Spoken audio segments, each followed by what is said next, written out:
Beatrix said she liked the colouring of the shield. She liked talking about desk rest and 5-finger breathing. She says she really enjoyed it and would like you to do it again. Millie loved the session. She said you were kind and funny.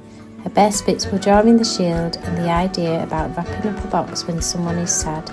She said there was nothing she didn't like and said the school need to do more of sessions like this.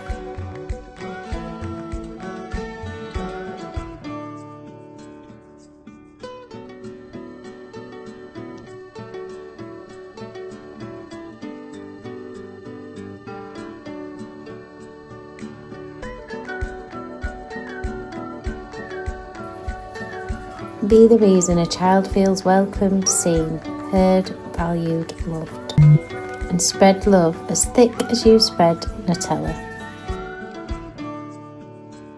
Be kind. Unless you can be fantastic, then be fantastically kind. Be someone that makes you happy.